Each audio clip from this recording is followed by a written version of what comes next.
ఆయన కృప నిత్యముండును, ఆయన సత్యము తరతరములుండును. దేవుని మాటలు దీవించిన కాక ఆమె. ముందుగా చిన్న ప్రార్థన చేసుకుందాం. మహాపరిశుద్ధుడా, మహోన్నతమైన ప్రియ పరలోకపు తండ్రి, నీ శ్రేష్టమైన ఘనమైన నామమునకు వేలాది వందనములు స్తుతులు స్తోత్రాలు చెల్లిస్తున్నాం ప్రభువా. తండ్రి, ఇలా మేము ఆరాధన కూడి ఉండగా మాకు ఇలా మిమ్మల్ని ఆరాధించే భాగ్యం మాకు కలుగు చేసినందుకు మరి గత వారంతో నుంచి ఈ వారం వరకు మేము సజీవులకు నుంచి మీకు స్తుతులు స్తోత్రాలు చెల్లిస్తున్నాం ప్రభువా. తండ్రి, మరి ఇక్కడ ఆరాధనలో వాక్య భాగంలో అంశాలకు వచ్చాం. మరి వాక్యం నా ద్వారా ప్రకటింపబడినట్టు ఈ క్రమంలో మీకు ఆత్మ సహాయం శక్తి నాకు దయచేసి సత్యవాక్యం సరిగా విభజించి ఉపదేశించేట్టుగా వాక్యం చెప్పబడేటట్టు ప్రతి వాక్యం కూడా మా అందరి హృదయాల్లో ఫలించినట్టు మీరు ఆశీర్వదించమని, ఇక్కడ ఉన్న ప్రతి ఒక్కరిని దీవించి మీకు కృపా కాపుదల, మీకు మెండిన ఆశీర్వాదం మా అందరి మీద కుమ్మరించమని పరలోకమందున తండ్రిని యేసుక్రీస్తు పరిశుద్ధ నామం ద్వారా అడుగుచున్నాం తండ్రి, ఆమేన్. ప్రియులరా, ఇవాళ మీకు ఒక అంశం గురించి నేను చెప్పాలని ప్రయత్నం చేయాలనుకుంటున్నాను. అంశం గురించి ఏంటంటే దేవత్వము. అంశం గురించి ఏంటండి? దేవత్వము. దయచేసి అందరూ శ్రద్ధగా వినండి. చెప్తున్నంతసేపు అందరూ వాక్యం వైపు చూడండి. నేను చెప్తున్నప్పుడు నా వైపు చూడండి. నేను రెఫరెన్స్ చెప్తున్నప్పుడు వాక్యం చదవండి. మనకి సమయం కూడా తక్కువ ఉంది. అంటే ఒక 4 నిమిషాలు, ఒక అరగంట ఇచ్చారనుకోండి, అరగంట మనం చాలా పాయింట్ నేర్చుకుని ఉండాలి. కాబట్టి ఒకటి ఏంటంటే, ఆరాధనలకు వచ్చినప్పుడు మనం ఏమవుతామంటే దేవుని గురించి సత్యం మనకు తెలుసుకున్న వారమే అవుతాము. ఆరాధనకు ప్రాముఖ్యత ఏంటంటే దేవుని జ్ఞానము బయలుపరచబడుతుంది. ఆరాధనలో దేవుని వాక్యము బయలుపరచబడుతుంది. దేవుని యొక్క సత్య సంగతులు మనకి తెలియబడతాయి. కాబట్టి దేవుని వాక్యం మనకి తెలియబడాలన్నా, ఆయన వాక్యంతో మనం పరిశుద్ధపరచబడాలన్నా మనము ఆరాధనలో ఉండాలన్నమాట. అయితే మనం ఇవాళ నేర్చుకున్న అంశం ఏంటంటే దేవత్వము. అంశం గురించి ఏంటి? దేవత్వము. మొదటగా దేవత్వం అనే పదము పాత నిబంధనలో 2 సార్లు, కొత్త నిబంధనలో 3 సార్లు రాయించబడింది. మొదటగా అపోస్తుల కార్యములు 17వ అధ్యాయము 29 చదువుకుంటే అక్కడ పౌలు గారు మరి ఏదెన్స ప్రాంతానికి వెళ్ళినప్పుడు అక్కడ మరి విగ్రహారాధన చేత అక్కడ నింపబడి ఉన్నప్పుడు ఆ పట్టణము మరి పరిశుద్ధాత్మ ప్రేరించే పౌలు గారు అంటున్న మాటలు ఏంటంటే 17వ అధ్యాయము 29వ వచనము, కాబట్టి మనము దేవుని సంతానమై ఉండి మనుషుల చమత్కార కల్పన వలన మంచమన్న బంగారమునైనను వెండినైనను రాతినైనను దేవత్వము పోలి ఉండదని తలంచకూడదు. దేవత పదము మనం ఇక్కడ అపోజిట్ ముందు చూసాం అన్నమాట. అక్కడ ఏమని ఉందంటే దేవత్వం అనేది మనుషుల చేతితో నిర్మించబడిన, అది ఒక రాతి వల్ల కానీ బంగారం వల్ల కానీ వెండి వల్ల దాంట్లో ఉండదని ఇక్కడ వాక్యం మనకి తెలియజేస్తుంది. అంతేకాకుండా దేవత అనే పదము మన గురించి మనం ఆలోచించగలిగితే రోమీయుల రాసిన పత్రిక అక్కడ 1వ అధ్యాయము 20వ వచనం ఏమనుంటుందంటే, రోమీయుల రాసిన పత్రిక 1వ అధ్యాయము 20వ వచనము, ఆయన అదృశ్య లక్షణములు అనగా ఆయన నిత్యశక్తియు దేవత్వమును జగదుత్పత్తి మొదలుకొని సృష్టింపబడిన వస్తువులను ఆలోచించడం వలన తేటపడుచున్న కనుక వారు నిరత్రులై ఉన్నారు. ఇక్కడ ఏమని చెప్తుందంటే ఆయన అదృశ్య లక్షణములు అనగా ఆయన నిత్యశక్తి మరియు దేవత్వము. జాగ్రత్తగా గమనించండి.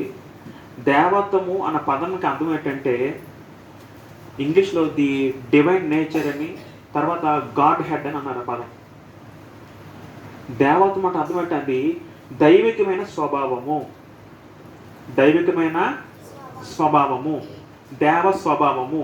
అంటే దేవత్వం అనేది అదొక ఎసెన్స్ అనమాట, అదొక స్వభావం అనమాట. స్వభావం అంటే అది దేవ స్వభావము. దేవ స్వభావం అని దైవత్వము, దేవత్వం అని అన్నారన్నమాట. అంటే దేవత్వం ఉంటేనే ఒక వ్యక్తి దేవుడని పిలవబడతాడు. దేవత్వం లేకపోతే ఆ వ్యక్తి దేవుడని పిలవబడలేడు అని గ్రంథం మనకి సెలవిస్తుంది. అర్థమవుతుందా?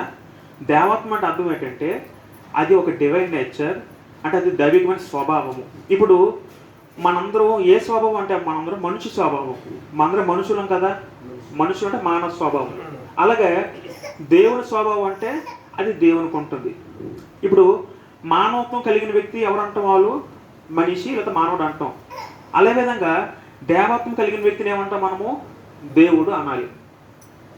అర్థమవుతుంది చెప్తుంది, అందరూ చాలా జాగ్రత్తగా అర్థం చేయాలి. నేను చెప్పింది చాలా జాగ్రత్తగా వినండి. దేవత్వం కలిగిన వ్యక్తిని దేవుడు అంటాము, మానవత్వం కలిగిన వ్యక్తిని మనిషి అంటాం. ఇప్పుడు ఇక్కడ మనిషి ఎంతమంది ఉన్నారంటే మనం ఎంతమంది చెప్తాం, అందరూ చేతులు ఎత్తుంది, ఎందుకంటే అందరూ మనుషులమే. అర్థమవుతుందా? అదేవిధంగా దేవత్వం ఎవరైతే కలిగి ఉన్నారో వాళ్ళే దేవుడు అని బైబిల్ మనకి గ్రంథము సెలవిస్తుంది. ఒకసారి ఇర్మియా గ్రంథం చూస్తే అక్కడ 2వ అధ్యాయము, ఇర్మియా 2వ అధ్యాయము 7వ వచనం చదువుకుంటే అక్కడ దేవత గురించి ఒక మాట ఏమని అంటున్నారంటే 2:11, దైవత్వము లేని తమ దేవతలను ఏ జనమైనను ఎప్పుడైనా మార్చుకున్న ఒక మాట రాయించడం జరిగింది. అంటే అక్కడ దేవుడి గ్రంథం ఏమో స్పష్టం చేస్తుందంటే దైవత్వము లేని తమ దేవతలను. అంటే ఒకరు దేవుడిగా పిలువబడాలంటే ఆ వ్యక్తి ఏం కలిగి ఉండాలి, దేవత్వము లేదా దైవత్వము కలిగి ఉండాలి. దైవత్వం కలిగి ఉంటే దేవుడని పిలవబడతారు, దైవత్వం లేకపోతే దేవుడని పిలవబడడు. అది గ్రంథం సెలవిస్తుంది. ఇదే మాట ద్వితీయోపదేశకాండము 32వ అధ్యాయము 17వ వచనం కూడా చూడగలిగితే అక్కడ మోషే చెప్తున్న కీర్తన ఒక పదం ఏమైనా ఉంటుందంటే అక్కడ మరి ఇశ్రాయేలీయులు అన్ని దేవాలను మొక్కుతున్నప్పుడు వారు దేవత్వము లేని దెయ్యములకు, చాలండి అక్కడ అంటే గమనించండి, దేవత్వం ఉంటేనే దేవుడు అవుతారు, దేవత్వం లేకపోతే దేవుడు కాదు. దేవత్వం అంటే దేవుని స్వభావం అంటే ఇప్పుడు మనిషికి ఏవైతే స్వభావాలు ఉన్నాయో దీనికి భిన్నంగా ఉండేది దేవుని స్వభావము. మనిషి స్వభావానికి అతీతమైనది దేవుని స్వభావము. ఆ దేవుని స్వభావం ఎవరైతే కలిగి ఉన్నారో వాళ్ళు దేవత్వం కలిగిన వ్యక్తులు. మరి అటువంటి దేవత్వం లక్షణం కలిగిన వ్యక్తులు గ్రంథంలో ఎంతమంది ఉన్నారు, ఎంతమందికి ఆ దేవతల లక్షణాలు ఉన్నాయి అని మనం ఇప్పుడు ఆలోచించాలి. అర్థమవుతుంది చెప్తుంది. దేవత్వము లేదా దైవ లక్షణాలు అనేవి గ్రంథపరంగా ఎంతమందికి ఉన్నాయి అది మనం ఇప్పుడు ఆలోచిస్తున్నాం. ఒకసారి ఒక 4 రోజుల క్రితము జరిగిన సంఘటన ఏంటంటే, నేను డ్యూటీకి వెళ్తున్నాను పాలకొండ, శ్రీకాకుళం నుంచి పాలకొండ సీతంపట్టి మీద వెళ్తున్నాను. పాలకొండ ఆగిన తర్వాత నేను బండి మీద వస్తున్నప్పుడు, నేను జనరల్గా బండి మీద డ్రైవ్ చేసినప్పుడు దేవుని పాటలు కానీ మెసేజ్ కానీ ఇయర్ఫోన్ పెట్టేస్తాను అన్నమాట. నేను సాధారణంగా నాకు సమయం దొరికిన కొలది ఎక్కువ దేవుని వాక్యం చదవడము అలా చేస్తూ ఉంటాను. అయితే ఆ సందర్భం ఏమైందంటే, అది దసరా టైం అనుకుంటా, పాలకొండ మొత్తం ఎక్కువ అన్ని ఆరాధన జరుగుతుంది. మీకు తెలుసు కదా, ఆ కట్టలు కొండలు మూసుకొని సంథింగ్ అలా జరుగుతూ ఉంది. నాకు ఎందుకో అవన్నీ చాలామంది జనాలు, రోడ్డు ట్రాఫిక్ కూడా ఇబ్బంది అవుతుంది అన్నమాట. అవన్నీ చూస్తూ ఉంటే నాకు ఒకసారి బాధ అనిపించింది. వాళ్ళు ఆరాధన చేస్తున్నారు, మరి ఏంటో వాళ్ళకు తెలియలేదు సత్యం అనుకున్న సందర్భంలో నేను చాలా ఒక రకమైన నాకు బాధ వచ్చింది. అప్పుడు నేను ఆ బాధతో వెళ్తుండగా దాటుతుండగా నాకు ఏంటో మరి దేవుడు ఆ దృశ్యాన్ని చూపించడేమో. ఒక బండి వెళ్తుంది నా ముందు, బండి వెనక యెహోవా నాకు ఆబిరని ఉందని వచ్చాను. చూడగానే ఒకసారి నాకు రామం లెక్కపడుచుకోను ఒకసారి. అదే కాక ఇంకో బండి వెళ్తుంది, ఆ బండి మీద కూడా సేమ్ దేవుని వాక్యం వాడు కనబడింది, యెహోవా నాకు రక్షకుడు సంథింగ్ వర్ష కనబడింది. ఆ క్షణం నాకు గొప్పగా ఆశ్చర్యం అనిపించింది. నేను ఎంతైతే బాధపడ్డానో ఆ బాధ అంతా ఒకసారి తిరిగిపోయింది నాకు ఒక్క వచనం చూడగానే. దేవుడు నాకు అంటే అప్పుడు ఆ దృశ్యం నాకు కనిపించేలా చేశాడు. రైట్. కాబట్టి దేవత్వము, దేవస్వభావం ఎవరైతే కలిగి ఉన్నారో వాళ్ళే దేవుడు అని వాక్యం సెలవిస్తుంది. మరి దేవత్వంలో దేవత లక్షణాలు మనం కొన్ని ఆలోచిస్తే ఆ లక్షణాలు బట్టి ఎవరెవరు గ్రంథంలో ఉన్నారు, ఆ లక్షణాలు ఎవరికి ఆరోపించబడ్డాయి అని చూద్దాం. ముందుగా ఆదికాండం 1:5 చూడగలిగితే అక్కడ ముందు దేవత్వంలో ఎంతమంది వ్యక్తులు ఉన్నారో మనం ఆలోచించగలిగితే అక్కడ దేవుడు నరుని సృష్టించిన తర్వాత 26:1-26లోని దేవుడు మన స్వరూపమందు మన పోలిక చొప్పున నరులు చేయదము అనే వచనం ఉంటుంది. ఇక్కడ మన లాస్ట్లో కూడా చెప్పుకున్నాం, మన స్వరూపం అనే దేవుడు అన్నాడు. అంటే దేవుడు, తండ్రిని దేవుడు తనతో పాటు ఇంకో వ్యక్తులతో చెప్తున్నారు మాట. ఎవరా వ్యక్తులు అంటే, ఎవరా వ్యక్తులు? దేవుడు సృష్టిని సృష్టించిన తర్వాత దేవుడు ఏమన్నారంటే ఇంకో ఇద్దరు వ్యక్తులతో మనలాగా మన పోలిక చొప్పున మనం నరుల్ని చేద్దాము అని దేవుడు అన్నాడు. అది ఎవరితో అన్నారంటే అది పరిశుద్ధాత్మ, తర్వాత యేసు ప్రభు. అందుకే మన అన్న పదము వాడబడింది. అదే మాట మనము ఆదికాండము 3:22 చదువుకుంటే అక్కడ, అందుకు దేవుడైన యెహోవా ఇదిగో మంచి చెడ్డలు ఎరుగునట్లు ఆదాము మనలో ఒకని వంటి వాడాయను. మనలో ఒకని వంటి. ఇక్కడ కూడా దేవుడు మన అంటున్నారు. మన అంటే ఎవరు అక్కడ? అది దేవతలకు సంబంధించింది కాదు. అక్కడ మనని చెప్తుంది. అక్కడ తనలాగే దేవస్వభావం కలిగిన వ్యక్తుల గురించి దేవుడు చెప్తున్న మాటలు. అదేవిధంగా ఆదికాండము మరి 11వ అధ్యాయం చూడండి. అక్కడ 11వ అధ్యాయము 7వ చదువుకుంటే అక్కడ మరి దేవుడు బాబెలు గోపురము అది పడగొట్టి అది గనుక మనము దిగిపోయి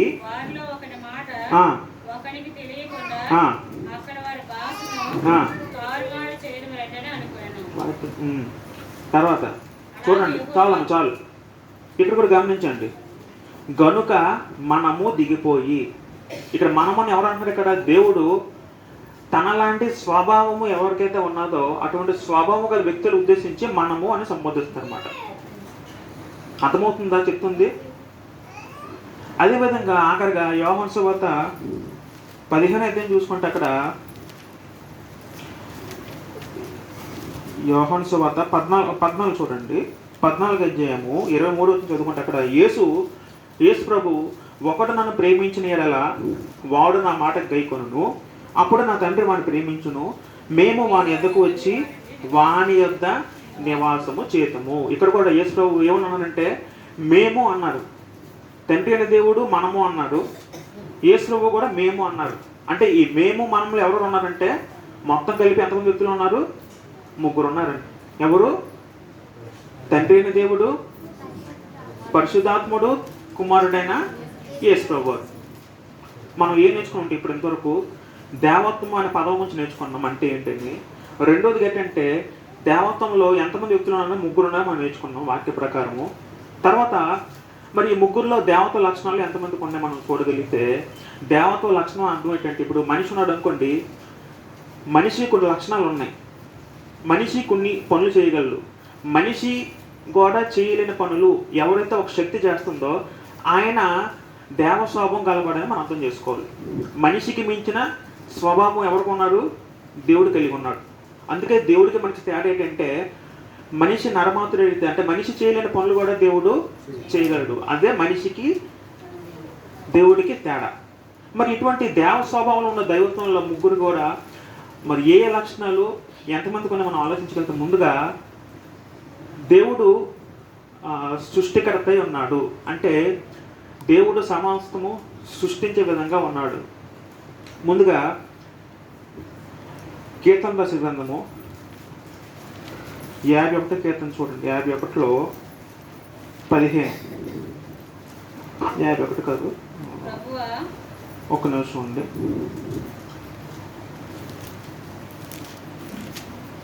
ముందుగా ఒకసారి ఇర్మియా గ్రంథం చూడండి. ఇర్మియా 51వ అధ్యాయము 15 వచనం.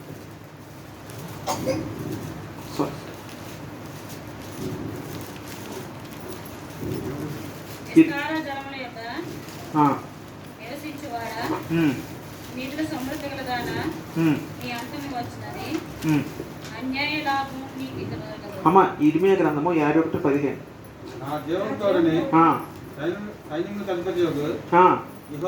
యెహోవా ప్రమాణం చేయుచున్నాడు. ఆయన తన బలము చేత భూమిని సృష్టించెను, తన జ్ఞానం చేత ప్రపంచమును స్థాపించెను, తన ప్రజ్ఞానం చేత ఆకాశమును విశాలపరచెను. చాలండి. ఇక్కడ దేవుని వాక్యం మనకి ఏమని సెలవిస్తుందంటే, దేవుడు సృష్టికర్త అని చెప్తుంది. సృష్టికర్త అంటే సృష్టిని నిర్మించిన వ్యక్తి. మరి ఆ నిర్మించిన వ్యక్తి ఇక్కడ ముందుగా తండ్రి అయిన దేవుని సూచిస్తూ, తండ్రి అయిన దేవుడు ఇక్కడ ఆయన చెప్తున్న మాట ఏంటంటే, ఆయన తన బలం చేత భూమిని సృష్టించెను. దేవుడు తన బలం చేత భూమిని సృష్టించాడట. తర్వాత తన జ్ఞానము చేత ప్రపంచమును స్థాపించాను. అంటే ఇప్పుడు మనం చూస్తున్న విశ్వము, సూర్యుడు, నక్షత్రములు, భూమి, సమస్తము సర్వ సృష్టి కూడా ఎవరి చేత నిర్మించబడిందంటే అది తండ్రి దేవుని చేత నిర్మించబడింది మన వాక్యము సెలవిస్తుంది. తర్వాత కొలసీ రాసిన పత్రిక 1:16 చదువుకుందాం. కొలసీ 1:16 చదువుకుంటే అక్కడ, ఏలయనగా ఆకాశం ముందునవి భూమి అందునవి దృశ్యమైనవిగాను అదృశ్యమైనవిగాను అవి సింహాసనములైనను ప్రభుత్వములైనను ప్రధానులైనను అధికారములైన సర్వమును ఆయన యందు సృజింపబడెను. సర్వమును ఆయన ద్వారాను ఆయన బట్టి సృజింపబడెను. ఈ మాట ఎవరి గురించి వాడబడిందంటే కుమారుడైన యేసు ప్రభు వారి గురించి. అర్థమవుతుందా? అంటే తండ్రి అయిన దేవుడు ఒక సృష్టిని చేయాలనుకుంటే తన మనసులో కోరుకున్నాడు, ఒక డిజైన్ చేసుకున్నాడు. ఆ డిజైన్ని చేయించింది ఎవరంటే యేసు ప్రభు వారు. అంటే సృష్టి నిర్మాణంలో ఎవరు ఉన్నారు? తండ్రి అయిన దేవుడు ఉన్నాడు, యేసు ప్రభు వారు ఉన్నారు, తర్వాత పరిశుద్ధాత్మ కూడా ఉన్నాడు. పరిశుద్ధాత్ముడు సృష్టి నిర్మాణంలో ఉన్న వచనం ఎక్కడ ఉందంటే యోబు గ్రంథము 33 అయితే చూస్తే అక్కడ 33:4 వచనము, దేవుని ఆత్మ నన్ను సృజించెను, సర్వశక్తిని యొక్క శ్వాసము నాకు జీవమునిచ్చిన వచనం ఉందండి. దేవుని ఆత్మ అంటే పరిశుద్ధాత్మ.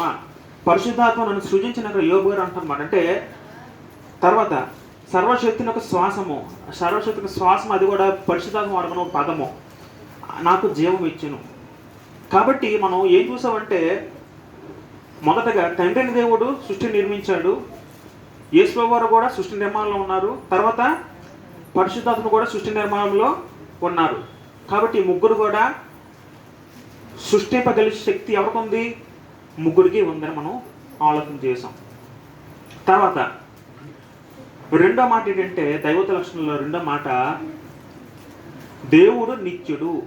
నిత్యుడు అంటే అర్థం అంటే దేవుడు ఎల్లప్పుడూ ఉండేవాడు అన్నమాట. మనిషి ఉన్నాడు అనుకోండి, మనిషి ఎప్పుడు ఉండేవాడు కాదు. ఒక సమయంలో పుడతాడు, పెద్ద అవుతాడు, తర్వాత ఒక సమయంలో చనిపోతాడు. కానీ దేవునికి అటువంటి స్వభావం లేదు. దేవుడు ఎప్పుడు కూడా బతికి ఉంటాడు. ఆయనకి చావు లేదు, మరణం లేదు. ఒకసారి హెబ్రీయులకు రాసిన పత్రిక 9:14 చదువుకుంటే అక్కడ మనకు వచనం ఏం సెలవిస్తుందంటే 9:14 నిత్యుడగు ఆత్మ ద్వారా అని ఒక వచనం ఉంటుందండి. ఇక్కడ ఆత్మని పెద్దలెటర్స్ అనేది పరిశుద్ధాత్మను సూచించింది. నిత్యుడగు ఆత్మ అంటే పరిశుద్ధాత్ముడు అనే వ్యక్తి ఆయన నిత్యుడు, అంటే ఆయన ఎల్లప్పుడూ ఉండేవాడని మన వాక్యము సెలవిస్తుంది. తర్వాత యేసు వారి గురించి చూస్తే మత్తయి సువార్త 28 ఆఖరి వచనంలో ఏమనుంటుందంటే, ఇదిగో నేను యుగ సమాప్తి వరకు సదాకాలము మీతో కూడా ఉన్నానని వారితో చెప్పాను. ఈ వచనం బట్టి కూడా యేసు వారు కూడా ఆయన నిత్యము ఉండేవాడు, ఎల్లప్పుడూ ఉండేవాడని మనము అర్థం చేసుకోగలము. తర్వాత కీర్తన దశ గ్రంథము 93:2 చూస్తే అక్కడ తండ్రి అయిన దేవుని గురించి అంటున్న మాట ఏంటంటే, పురాతన కాలం నుండి నీ సింహాసనం స్థిరమాయను, సదాకాలము ఉన్నవాడవు నీవే అని తండ్రి అయిన దేవుని గురించి చెప్పబడిన మాట.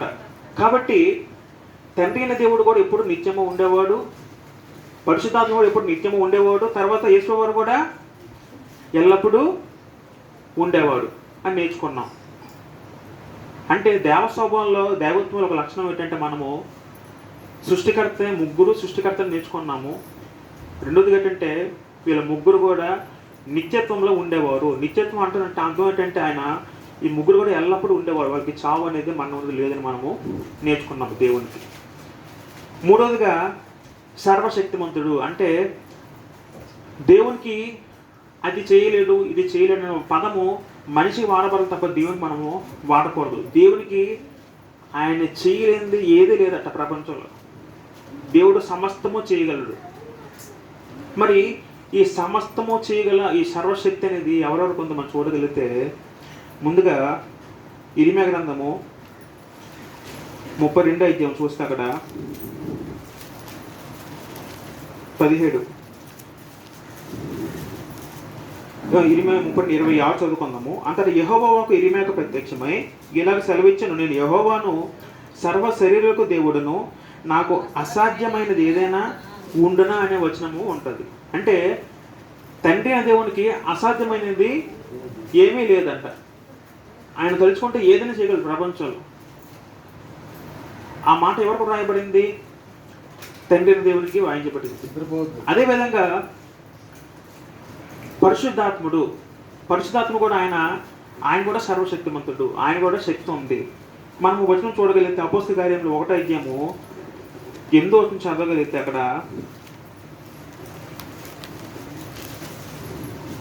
ఆయనను పరిశుద్ధాత్మ మీ మీదకి వచ్చినప్పుడు మీరు శక్తి నొందుదిన వచనం ఉంటుందండి.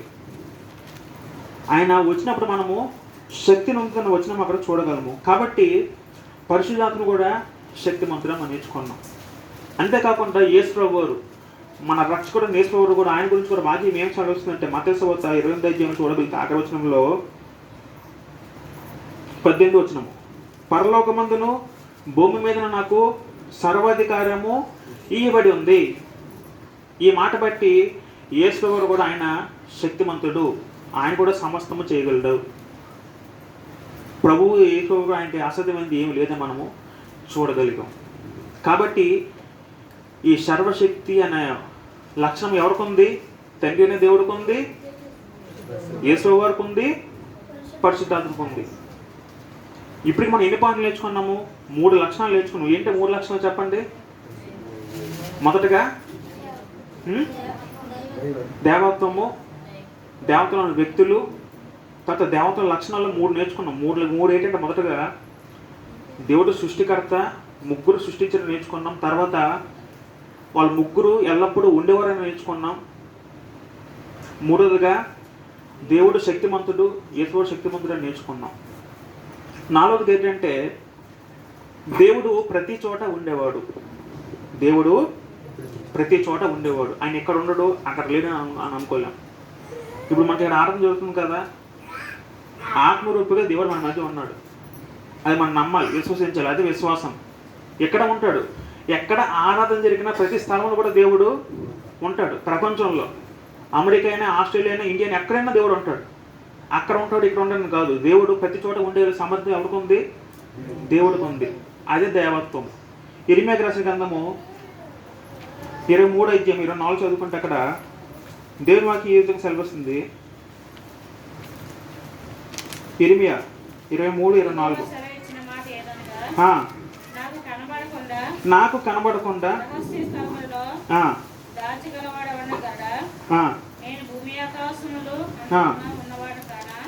చాలా ఇక్కడ ఏమనుంటుందంటే, నేను భూమి ఆకాశాలు అందటా నేను ఉన్నవాడును కానని ఇక్కడ తండ్రిని దేవుడు యెహోవా సెలవిస్తున్నాడు అనమాట. అంటే దేవుడు ప్రతి చోట ఉండగలడట. ఆయన ఎక్కడ ఉండడు, అక్కడ లేనని అనుకోకూడదు ఎప్పుడు. అర్థమవుతుందా? తండ్రిని దేవుడు ప్రతి చోట ఉండేవాడు. ఇప్పుడు కీర్తన రాసిన గ్రంథము 139 కీర్తన చదివితే అక్కడ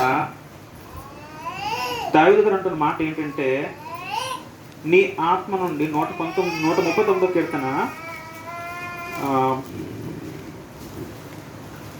7వ వచనము, నీ ఆత్మ యొద్ద నుండి నేను ఎక్కడికి పోదును. ఇక్కడ నీ ఆత్మ అన్నారు కదా, నీ ఆత్మ అంటే అర్థం ఏంటంటే అది పరిశుద్ధాత్మను సూచిస్తుంది. నీ ఆత్మ అంటే ఇక్కడ పరిశుద్ధాత్మను సూచిస్తుంది. అంటే పరిశుద్ధాత్ముడు ఆయన కూడా ప్రతి చోట ఉండగల సామర్థ్యం ఉంది. అర్థమవుతుందా? ఆయన ప్రతి చోట ఉంటాడు. ఆయన ఇక్కడ ఉండడు, అక్కడ ఉండడాన్ని మాట మనము చూడలేము. తర్వాత మత్తయి సువార్త 28వ అధ్యాయము ఆఖరి వచనం చదివితే అక్కడ యేసుప్రభువు కూడా ఆయన ఏమంటారంటే 28వ అధ్యాయం ఆఖరి వచనము, ఇగో నేను యుగ సమాప్తి వరకు సదాకాలము మీతో కూడా ఉన్నానని వారితో చెప్పాను. యేసువారు కూడా ఆయన కూడా సదాకాలం మనతో ఉన్నారట. ఆయన ప్రతి చోట ఉంటారట. కాబట్టి ప్రతి చోట ఉండే లక్షణము, అంతటా ఉండే ఆ దైవత లక్షణం ఎవరికి ఉంది? తండ్రి అయిన దేవుడికి ఉంది, యేసు వారికి ఉంది, పరిశుద్ధాత్మ కూడా ఉంది.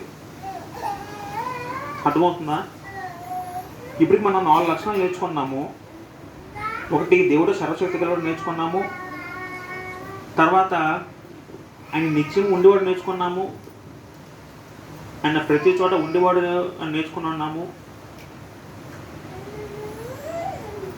తర్వాత మనం చూడగలిగితే దేవుడు సర్వము ఎరిగిన వ్యక్తి. దేవుడు సర్వము ఎరిగిన వ్యక్తి. ముందుగా యేసు ప్రభువు గురించి చూస్తే యోహాను సువార్త 2:24 చదువుకుంటే అక్కడ, అయితే యేసు అందరినీ ఎరుగువాడు గనుక ఆయన తను వారు వశము చేసుకొనలేదు. ఆయన మనుషుని అంతర్యమును ఎరిగినవాడు గనుక ఎవడునో మనుషుని గురించి ఆయనకు సాక్ష్యమే నక్కర్లేదు. ప్రభువుకి, యేసు ప్రభు వారికి మన హృదయంలో ఏముందో, మన మాట ఏమొస్తుందో ప్రతి మాట కూడా ప్రభువుకి తెలుసంట. అర్థమవుతుందా? యేసు ప్రభు వారికి మన హృదయంలో, మనిషి హృదయంలో ఏమనుకుంటున్నాడో, తను ఏం మాట్లాడాలనుకుంటున్నాడో, ఏ మాట బయటకు వస్తుందో ప్రతిదీ కూడా ప్రభువుకు తెలుసు.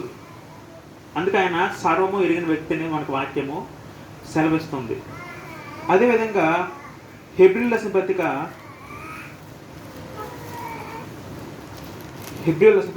4వ చూస్తే అక్కడ 13 వచ్చిన చదువుకుంటే అక్కడ తండ్రి అని గురించి అంటున్న మాట ఏంటంటే, మరియు ఆయన దృష్టికి కనబడిన సృష్టము ఏదీ లేదు, మనము ఎవరికి లెక్క అప్పచెప్పవలసినదో ఆ దేవుని కన్నులకు సమస్త మరుగులేక తేటగా ఉంది. చూసారా? ఇక్కడ కూడా దేవుడి కన్నులకు, తండ్రిని దేవుడి కన్నులు కూడా ఏది ఆయనకి కంటికి ప్రతిదీ స్పష్టంగా కనబడుతుందట. మనం అనుకుంటాం, మనం ఏ తప్పు పని చేసినా నేను దేవుడు నన్ను చూడలేడు కదా. అర్థమవుతుందా? దేవుడిని నేను సీక్రెట్గా చేస్తాను అనుకుంటా, కానీ నువ్వు చేసిన ప్రతి పని కూడా దేవుడు చూడగలడు, ప్రభువు చూడగలడు, పరిశుద్ధాత్మను చూడగలడు. ఆ విషయం మనం ఎప్పుడు గుర్తు చేసుకుని ఉండాలి. కొంతమంది ఏమనుకుంటారంటే, ఒక సీక్రెట్ ప్లేస్లో ఒక తప్పు చేయాలి ప్రయత్నం చేయాలనుకుంటారు, కానీ వాడు ఎన్ని తప్పులు చేసినా, ఎంత సీక్రెట్గా ఏ పాపం చేసినా నువ్వు ప్రతిదీ మనుష్య దృష్టికి కనబడిపోవచ్చేమో, కానీ దేవుడు నువ్వు తప్పించుకోలేవు. ప్రపంచం మొత్తమే సీసీ కెమెరా ఉంది. మనకి కనబడి సీసీ కెమెరా ప్రకృతిలో ఉంది, దేవుడు పెట్టాడు. దేవుడు చూస్తున్నాడు ప్రతిదీ కూడా. అందుకే మనము పాపం చేసే ముందు మనం ఏం ఆలోచించాలంటే, దేవుడిని చూస్తున్నాడు, దేవుడు గమనిస్తున్నాడు. ఆ దృక్పథం మనకు ఉందనుకున్నాం. ఏ వ్యక్తి కూడా తప్పు చేయడం మాట. కాబట్టి ఇక్కడ ఈ వాక్యం ఏం సార్ వస్తుందంటే, దేవుని దృష్టికి ప్రతిదీ కనబడుతుంది, ఆ దృష్టికి కనబడకుండా ఏమి ఉండదనే వాక్యం మనకి సెలవిస్తుంది. తర్వాత పరిశుద్ధాత్మ కూడా ఆయన గురించి ఏం చెప్తుందంటే, కొరింథీ రాసిన పత్రిక 10వ చదువుకుంటే అక్కడ, మనకైతే దేవుడు వాటిని తన ఆత్మ వలన బయలుపరుచున్నాడు, ఆ ఆత్మ అన్నిటినీ దేవుడి మర్మను కూడా పరిశోధించున్నాడు. ఇక్కడ ఆత్మని పెద్ద అక్షరాలు ఉన్నాయి కదా, ఈ ఆత్మని పెద్ద అక్షరాలు అనేవి పరిశుద్ధాత్మని సూచించింది. కాబట్టి ఈ 5 లక్షణాలు ఏం నేర్చుకున్నామంటే, సృష్టికర్త నేర్చుకున్నాము, దేవుడు దేవత కలిగిన వ్యక్తి. తర్వాత శక్తిమంతుడని నేర్చుకున్నాము. మూడవదిగా దేవుడు నిత్యుడైన పదం నేర్చుకున్నాము. 4వదిగా దేవుడు సర్వము ఎరిగిన వ్యక్తి అని నేర్చుకున్నాము. తర్వాత ఆయన ప్రతి చోట ఉండడం మనం మాటలు నేర్చుకున్నాం. 6వదిగా ఏంటంటే, దేవుడు పరిశుద్ధుడు. దేవుడు పరిశుద్ధుడు. దేవుడు పిలవడాలంట, దేవుడు అనే వ్యక్తి ఎలా ఉండాలట? పరిశుద్ధంగా ఉండాలట. పరిశుద్ధంగా ఉంటేనే దైవత్వం కలిగిన వ్యక్తి అవుతాడు. పరిశుద్ధంగా ఉంటేనే దేవుడు అని పిలవబడాలి. పరిశుద్ధం అంటే అర్థం ఏంటంటే, పాపం లేకుండా ఉండడము, పాపము చేయకుండా ఉండడము, అదే పరిశుద్ధత. అర్థమవుతుందా? లేవికాండము 19:1 ఏం చెప్తుందంటే, దేవుడు చెప్తున్నాడు, నేను పరిశుద్ధుని ప్రకారం మీరు కూడా పరిశుద్ధులే ఉండండి. దేవుడు పరిశుద్ధుడు అని మనం నేర్చుకోలేదు. తండ్రి అని దేవుడు పరిశుద్ధుడు. తర్వాత పరిశుద్ధాత్ముడు, ఆయన పరిశుద్ధుడు, ఆయన పేర్లోనే ఉంది పరిశుద్ధాత్మ. పరిశుద్ధాత్మ అంటే పరిశుద్ధమైన ఆత్మ. తండ్రి అని దేవుడు పరిశుద్ధుడు, పరిశుద్ధాత్మ పరిశుద్ధుడు. తర్వాత యేసు కూడా ఆయన పరిశుద్ధుడు. ఒకసారి ప్రకటన రాసిన గ్రంథము 3 చూసుకుంటే అక్కడ, మరి యేసు ప్రభు వారు సంఘానికి లేఖ రాస్తూ, ఫిలదెల్ఫియా సంఘానికి 7వ వచనంలో ఉంటుంది, దావీదు తాళపు చెవి కలిగి ఎవడను వేయలేకుండా తీయవాడును, ఎవడను తీయలేకుండా వేయవాడినైనా సత్య స్వరూపి యొక్క పరిశుద్ధుడు చెప్పు సంగతులేవనగా. యేసుప్రభువారి గురించి రాయబడిన పరిశుద్ధుని మాట మనం ప్రకటనలో చూడగలం. కాబట్టి దేవుడు పరిశుద్ధుడు, యేసుప్రభువారు పరిశుద్ధుడు, పరిశుద్ధాత్మ కూడా పరిశుద్ధుడు. ఈ 6 లక్షణాలు బట్టి, అంటే ఈ 6 లక్షణాలు ఎవరు కలిగి ఉన్నారు? వచ్చిన వాక్యం ప్రకారము 3 వ్యక్తులు కలిగి ఉన్నారు.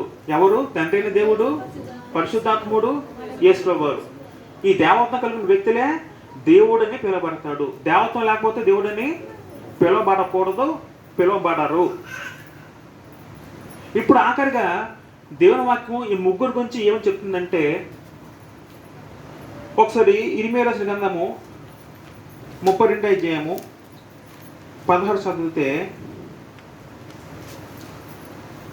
ఇందాక చదువుకున్నాం, మళ్ళీ చదువుదాం. ఇర్మీయా 32:26, 16-26 వచనము. అంతటి యెహోవాకు ఇర్మీయాకు ప్రత్యక్షమై ఇలా సెలవిచ్చెను, నేను యెహోవాను సర్వ శరీరులకు దేవుడును. చాలండి, చాలు. ఇప్పుడు దేవుని వాక్యం ఏం సెలవిస్తుందంటే, యెహోవా తండ్రి గురించి, నేను సర్వ శరీరులకు దేవుడు. సర్వ శరీరం అంటే అర్థం ఏంటి?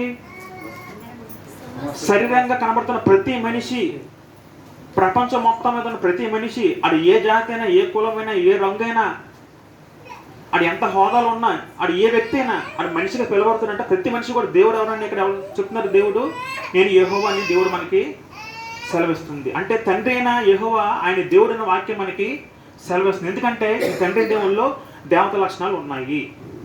తర్వాత యోహాను రాసిన పత్రిక 1వ అధ్యాయము, యోహాను రాసిన పత్రిక 1వ అధ్యాయం చదువుకుంటూ 1 నుంచి 3 చదువుకుంటే, అక్కడ ఆదియందు వాక్యం ఉండెను, వాక్యము దేవుని ఉండెను, వాక్యము దేవుడై ఉండెను.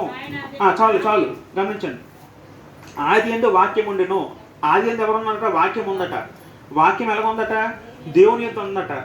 వాక్యము ఎలాగే ఉందట? వాక్యము దేవుడై ఉండనట వాక్యము. మరి వాక్యము ఎవరు? ఈ వాక్యం ఎవరి పేరు ఉందంటే 14 వచనం చదవండి. ఆ వాక్యము శరీరధారి అయి కృపాసక్తి సంపూర్ణుడిగా మన మధ్య నివసించును. చాలు. మరి మన మధ్యన నివసించింది ఎవరు? శరీరధారిగా భూలోకంలో యేసుప్రభువారు. ఎవరు? యేసుప్రభువారు. అంటే మరి యేసుప్రభు గురించి వాక్యం ఏం సెలవిస్తుంది? వాక్యము దేవుడై ఉండెను. అంటే యేసుప్రభువారు దేవుడై ఉండెను. ఇప్పుడు ఆ వాక్యం అని పదం దగ్గర తీసి యేసుప్రభుని మనం చదివామనుకోండి, ఆదియందు యేసు ఉండెను, యేసుప్రభువారు దేవుని యొద్ద ఉండెను, యేసుప్రభువారు దేవుడై ఉండెను. అర్థమవుతుందా? కాబట్టి తండ్రి అయిన దేవుడు యెహోవా దేవుడైన వాక్యం సెలవిచ్చింది. యేసుప్రభువారు కూడా దేవుడైన వాక్యం మనకి సెలవిచ్చింది. ఇప్పుడు పరిశుద్ధాత్ముడు ఆయన దేవుడు అనే లక్ష్యం ఉంది, దైవత్వం ఉంది. కాబట్టి ఆయన దేవుడు కాదు మనం చూడగలిగితే, అపోస్తుల కార్యములు 5వ అధ్యాయం చూస్తే, అక్కడ అపోస్తుల కార్యములు 5వ అధ్యాయంలో 1 నుంచి చదువుతుంది. అక్కడ ఒక సందర్భం ఏమంటుంది? అననీయ సప్పేరా సందర్భం తెలిసి ఉంటుంది. ఒకసారి చదవండి, కొంచెం స్పీడ్ చదవాలి.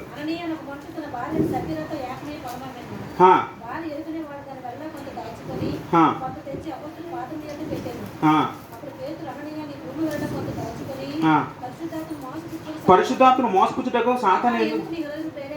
ఇప్పుడు అలాగొచ్చి 4వ వచనం కిందకు వచ్చేస్తే, నీవు మనుషులతో కాదు దేవునితో అబద్ధమాడదువని వాడితో చెప్పాను. ఇక్కడ పేతురు గారు చెప్పిన సందర్భం ఏంటంటే, అననీయ సప్పేరా వాళ్ళు కొంత డబ్బులు దాచుకొని వచ్చి సంఘంలోకి వచ్చి పేతురు వద్ద పెట్టారన్నమాట.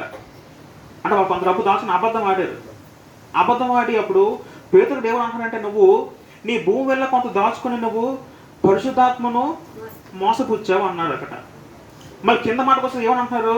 నువ్వు పరిశుద్ధాత్మ మోసపుచ్చావు కదా, ఆ పరిశుద్ధాత్మ అనే వ్యక్తి ఆయన, నువ్వు మనుషులతో మోసపుచ్చలేదు, నువ్వు ఎవరితో అబద్ధం ఆడవట? దేవునితో అబద్ధం అన్నాడు. అంటే పరిశుద్ధాత్మ కూడా ఇక్కడ దేవుడు అనే వాక్యం మనకి సెలవిచ్చింది. అర్థమవుతుందా? అంటే పరిశుద్ధ గ్రంథం ఏం చెప్తుందంటే, తండ్రి అనే దేవుడు దేవుడిని సెలవిచ్చింది, యేసుప్రభువు వారు దేవుడని చెప్పింది, పరిశుద్ధాత్ముడు దేవుడని చెప్పింది. ఇప్పుడు ఆఖరిగా 1 కొరింథీ రాసిన 8:6 చదివి ముగించేద్దాము. 1 కొరింథీ రాసిన 8వ అధ్యాయము 6 చదువుకుంటే, అక్కడ ఆకాశం మందేనను భూమి మీదైనా దేవతలు ఉన్నాను, మాకు ఒక్కడే దేవుడు ఉన్నాడు అని ఊహిండి. అయితే మన గ్రంథం ఏం సెలవిస్తుందంటే ఒక్కడే దేవుడు. మరి దేవుడు తండ్రి అని దేవుడు యెహోవా దేవుడు సెలవిచ్చింది, యేసువా దేవుడు చెప్పింది, తర్వాత పరిశుద్ధాత్మ కూడా దేవుడు చెప్పింది. అంటే ఈ ముగ్గురు కలిపి ఒక్కడే దేవుడు. ఒక్కడే అంటే అర్థం ఏంటంటే ఈ ముగ్గురు కూడా ఒకే స్వభావం కలిగి ఉన్నారు, ఒకే లక్షణం కలిగి ఉన్నారు, ఒకే సారం కలిగి ఉన్నారు అనే వాక్యం మనకి సెలవిస్తుంది. అర్థమవుతుందండి?